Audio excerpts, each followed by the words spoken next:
Dear student, आज हम KPK class 8 का चैप्टर नंबर 6 से शुरू करेंगे और इस चैप्टर का नाम है फैक्टराइजेशन। तो इस चैप्टर में हम फैक्टराइजेशन के बारे में पढ़ेंगे कि फैक्टराइजेशन की टेक्निक्स पढ़ेंगे और साथ साथ में फैक्टराइजेशन का रियल वर्ल्ड प्रॉब्लम में क्या इम्पोर्टेंट है। तो हम चलते हैं फैक्टराइजेशन के बारे में पढ़ते हैं कि फैक्टराइजेशन क्या है। तो इस चैप्टर में हम मुख्तलिफ अलजेब्रिक एक्सप्रेशन हमारे साथ होंगे, जिस तरह बाइनोमियल एक्सप्रेशन होगा जिसमें 2 टर्म हो, 3 टर्म होंगे या 4 टर्म होंगे, तो हम इस किस तरह फैक्टराइज करेंगे, तो उसका मुख्तलिफ टेक्निक्स हैं वो भी हम साथ साथ में पढ़ेंगे। तो आज चलते हैं, सिर्फ आज हम फैक्टराइजेशन के बारे में पढ़ते हैं कि फैक्टराइजेशन क्या है।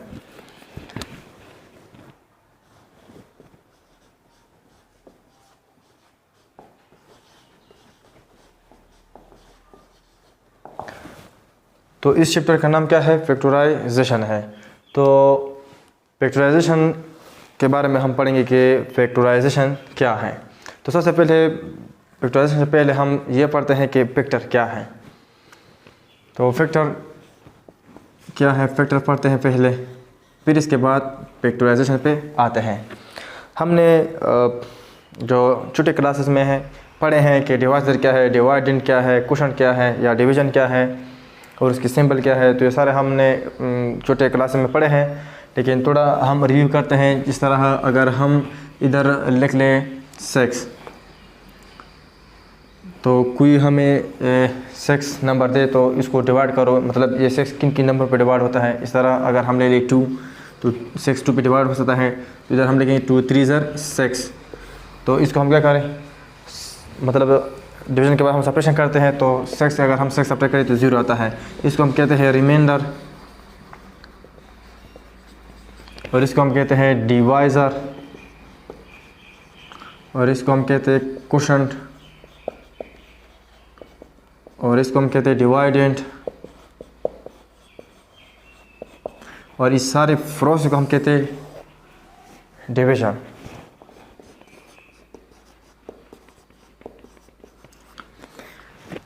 अब डिवाइज़र क्या है? वो नंबर जो दूसरे नंबर को क्या करता है, डिवाइड करता है। तो ऐसे नंबर को हम क्या कहते हैं, हम कहते हैं डिवाइज़र। तो इन सारों को हम कहते हैं डिवीज़न कहते हैं। तो डिवाइज़र क्या है? डिवाइज़र वो नंबर जो गिवन नंबर को क्या करे, डिवाइड करे, इसको हम क्या कहते हैं, डिवाइज़र कहते हैं। अब फैक्टर क्या है? Factor is also divisor. Factor हमारे पास क्या है, इसको हम डिवाइज़र को हम फैक्टर भी कह सकते हैं। तो फैक्टर क्या है? अ नंबर और term which exactly divide the given number or term is called factor. तो फैक्टर क्या है? फैक्टर हमारे पास एक नंबर या टर्म हो सकता है, टर्म भी हमने पढ़ा है चैप्टर नंबर 5 में, विच एग्जैक्टली डिवाइड, जो एग्जैक्टली डिवाइड करे। एग्जैक्टली डिवाइड का मतलब क्या है? विदाउट डेसिमल अगर कोई नंबर को हम डिवाइड करें डेसिमल के बगैर, फॉन्ट के बगैर, तो ऐसे नंबर को हम कहते हैं कि इसको हमने एग्जैक्ट डिवाइड किया। जिस तरह सेक्स है, उसको हमने 2 पे डिवाइड किया, 2 3 6 और 6 - 6 0। तो अब इस सेक्स को 2 ने एग्जैक्टली डिवाइड किया। लेकिन अगर हम इस तरह ले लें 15 ले लें और 2 पे डिवाइड करें, तो 2 7 14, फिर सब्ट्रैक्शन होगा 1, फिर इधर हम लिखेंगे पॉइंट, फिर लिखेंगे 0, तो 2 5 10 और सब्ट्रैक्शन करेंगे तो 0 0 आएगा। अब 2 ने 15 को भी डिवाइड किया लेकिन एग्जैक्टली डिवाइड नहीं किया है। क्यों? क्योंकि इधर क्या है, इसमें फॉन्ट है। तो एग्जैक्टली डिवाइड का मतलब यह है कि इधर फॉन्ट नहीं होना चाहिए। तो फैक्टर क्या है? फैक्टर वो नंबर है जो गिवन नंबर को एग्जैक्टली डिवाइड करे, मतलब विदाउट पॉइंट इसको, विदाउट डेसिमल इसको क्या करे, डिवाइड करे। तो ऐसे नंबर को या टर्म को हम क्या कहते हैं, फैक्टर कहते हैं। तो इधर ये जो डिवाइज़र है ये फैक्टर बी है। लेकिन डिवाइज़र और फैक्टर में डिफरेंस है। जिस तरह इधर हमने 15 को डिवाइड किया 2 पे, इधर हमने 15 को 2 पे डिवाइड किया, 2 7 सर 14, फिर सब्ट्रैक्शन हम करेंगे 1, फिर पॉइंट लगाएंगे, इधर 0 लगाएंगे तो 2 5 सर 10, फिर सब्ट्रैक्शन करेंगे। तो अब ये जो 2 हैं ये डिवाइज़र हैं, लेकिन ये फैक्टर नहीं है। फैक्टर क्या है? नहीं है। तो इस वजह से every factor is also divisor but every divisor is not a factor. Her factor हमारे पास डिवाइज़र हो सकता है, लेकिन हर डिवाइज़र फैक्टर नहीं हो सकता। तो फैक्टर के लिए ज़रूरी है कि उसको एग्जैक्टली डिवाइड करे। तो यह था फैक्टर और डिवाइज़र के दरमियान फ़र्क कि फैक्टर और डिवाइज़र क्या है। तो फैक्टर डिवाइज़र हो सकता है, लेकिन डिवाइज़र जो है वो फैक्टर, हर डिवाइज़र फैक्टर नहीं हो सकता।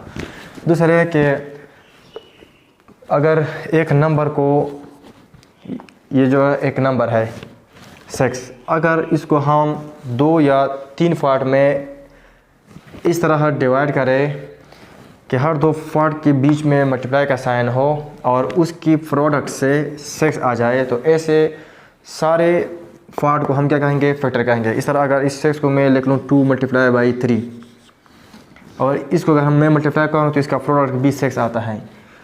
तो हर 2 नंबर के बीच में मतलब क्या है? मल्टीप्लाई का साइन है, तो इसको भी मैं कहूँगा फैक्टर और इसको भी कहूँगा फैक्टर, और इस प्रोसेस को कहेंगे फैक्टराइजेशन।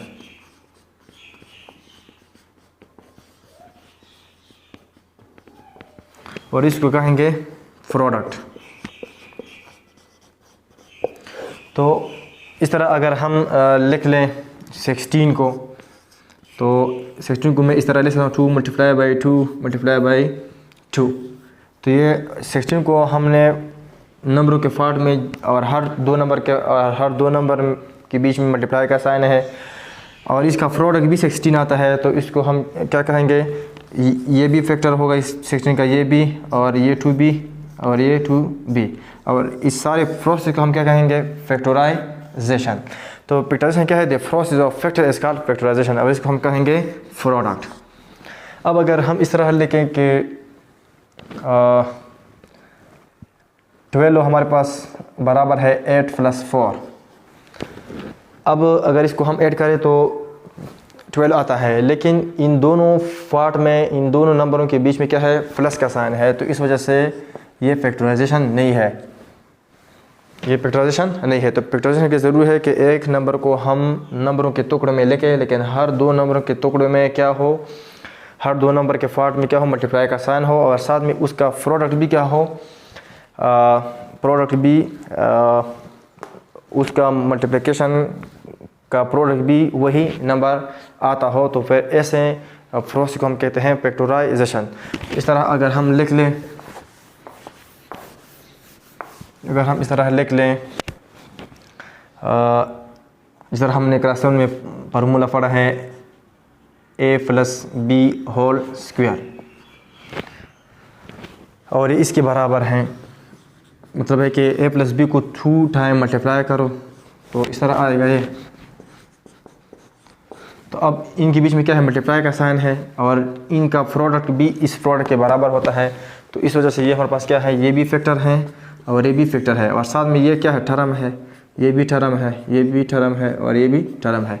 तो ऐसे प्रोसेस ऑफ फैक्टर को हम क्या कहते हैं? फैक्टराइजेशन। इस तरह अगर हम लिख ले 2x² + 6x, तो इसको हम इस तरह भी लिख सकते हैं कि अगर इधर हम 2 कॉमन ले लें और एक x कॉमन ले लें, तो यहाँ क्या हो रह जाएगा? x और यहाँ 3। अगर हम इसको मल्टीप्लाई करें 2x multiply by x 2x² आता है, 2x मल्टीप्लाई बाई 3 6x आता है। तो और इसको हमने क्या प्रोडक्ट मतलब दोनों प्रोडक्ट के फॉर्म में लिख लिया, मतलब अगर इसको हम मल्टीप्लाई करें तो ये हमें मिल जाएगा, मतलब इसके बीच में क्या है? मल्टीप्लाई का साइन है, तो ये हमारे पास क्या है? फैक्टर है। ये भी फैक्टर है, ये भी फैक्टर है, और इस प्रोसेस को हम कहते हैं फैक्टराइजेशन। तो फैक्टराइजेशन क्या है? The process of factor is called factorization. तो फैक्टराइजेशन का डेफिनेशन हम इस तरह करेंगे, the process of factor is called factorization. इधर हम इस तरह लिख सकते हैं द प्रोसेस ऑफ फैक्टर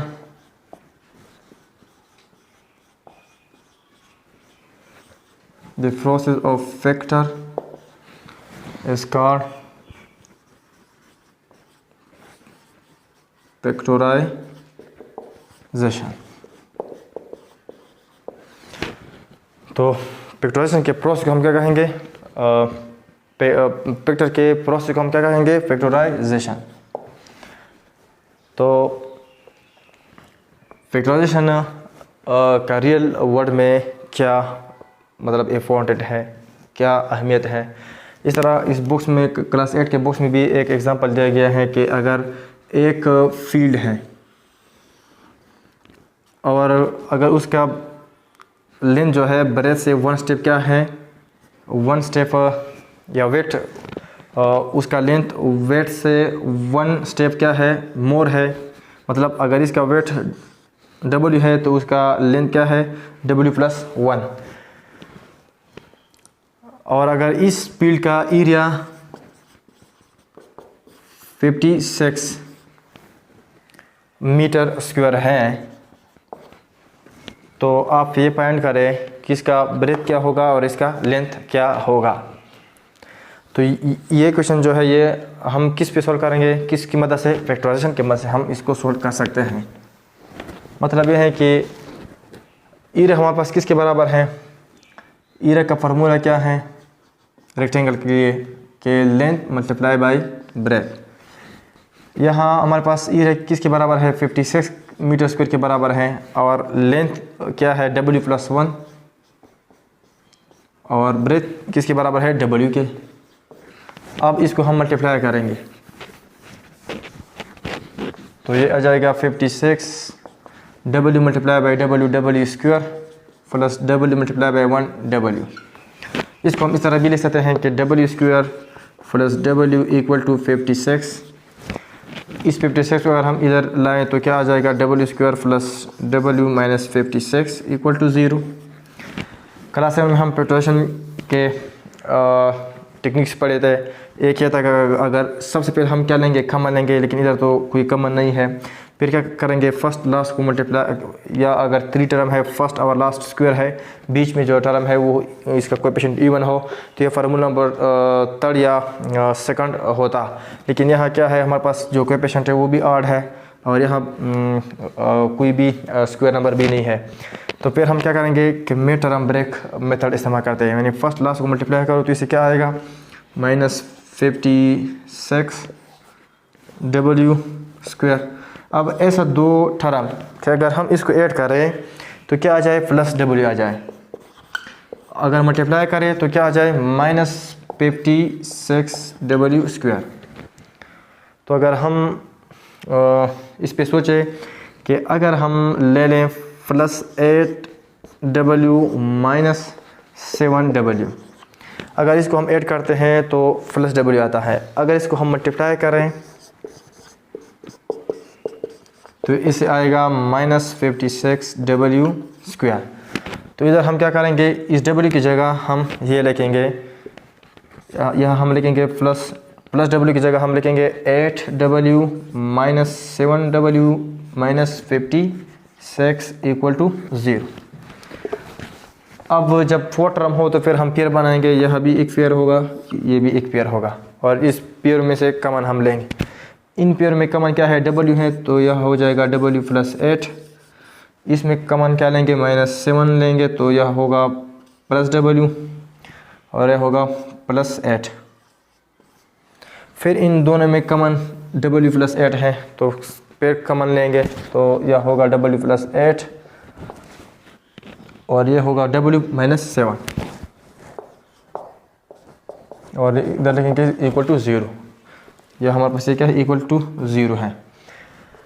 अब इसका मतलब ये है कि हमने पढ़ा है कि अगर 2 नंबर है A और B 2 नंबर है, इसको हमने मल्टीप्लाई किया और आंसर आ गया 0, तो इसका मतलब यह है कि या तो A 0 है या B 0 है या बोथ 0 है। तो यहाँ मतलब यह हम यही टेक्निक फॉलो करेंगे कि w + 8 = 0 और w - 7 = 0। तो w + 8 को उधर शिफ्ट करो तो -8 आएगा, w = -1 को उधर शिफ्ट करो +7 आएगा। तो मतलब यह है कि इसका जो लेंथ है एक 7 है और एक -8 है, लेकिन लेंथ या डिस्टेंस कभी भी नेगेटिव नहीं होता। कोई आपको कहे कि ये हमारे पास एक डिस्टेंस है, इसको आप क्या करो, मेयर करो, आप यहाँ से मेयर करें या ये यहाँ से मेयर करें तो सेम रिज़ल्ट आपको देगा। तो इस वजह से डिस्टेंस या लेंथ हम हमेशा पॉजिटिव होता है। तो अगर यहाँ -8 भी है तो हम जानते हैं we know that length always positive. तो इस वजह से w हम लेंगे 8 और वेट भी हम लेंगे क्या, +7। तो यहाँ हम -8 की जगह हम क्या लेंगे, +8। तो ये क्या है, w = +8 और w = -7। मतलब यह है कि अगर ये इसका लेंथ है, सॉरी ब्रेथ है, तो ये इसका क्या है, 1 स्टेप मोर है, तो ये इसे क्या होगा, लेंथ होगा। तो ये हमने पढ़ा कि पिक्टोराइजेशन की मदद से हम किस तरह एक अगर इरेज हमें दी गए हो तो हम किस तरह उसका स्क्वायर फील्ड के साइड या रेक्टेंगल फील्ड के साइड फाइंड कर सकते हैं। तो ये था सिर्फ introduction to factorization. Next lecture में हम फैक्टराइजेशन और अलजेब्रिक फार्मूले के बारे में और साथ में एक्सरसाइज सॉल्व करेंगे।